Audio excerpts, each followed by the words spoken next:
অনেকে বলে কালীও যা কৃষ্ণও তাই, তাহলে বউও যা শালীও তাই। ও তো সেই শাশুড়ির মেয়ে। দেখবেন জগতে কালী পূজা বেশি হয়, কৃষ্ণ পূজা কম হয়। কেন না? কালী পূজা করলে পাঁঠার মাংস খাওয়া যায়। কালী পূজা করলে যে পাঁঠার মাংস খাওয়া যায় কোন শাস্ত্রে লেখা আছে? মন গড়া শাস্ত্র তৈরি করা হয়েছে। রামকৃষ্ণদেব বলছে, ওরে যিনি জগৎ জননী মা, সে কি সন্তানের মাংস খায় রে? কোন পাঠা বলে দিবি?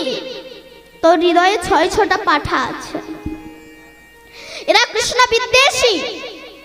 এই ষড়রিপুকে তুই বলি দে, আর আমরা ছাগল বলি দিই।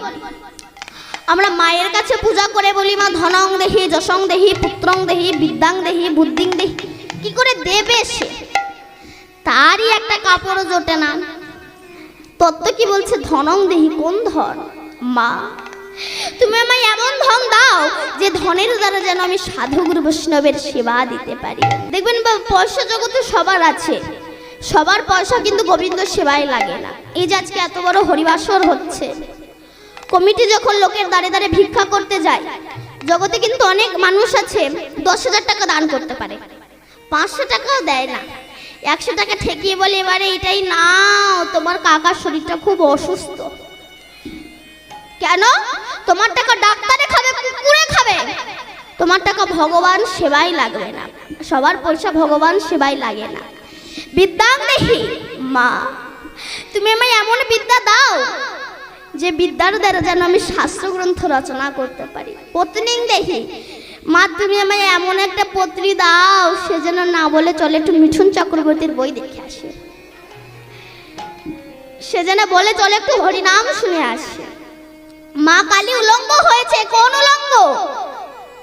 তিনি কামনা বাসনার বসন খুলে ফেলেছে। দিগম্বর, দিককে অম্বর করে তিনি বসন পড়েছে।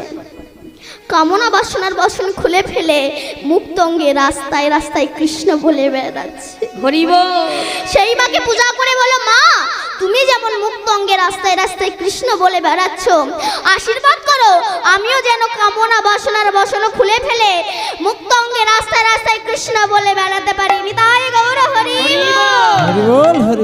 মানুষ যখন অমানুষ হয়ে যাবে, মানুষের নৈতিক চরিত্র, জ্ঞান, বিবেক, বুদ্ধি লুপ্ত হবে।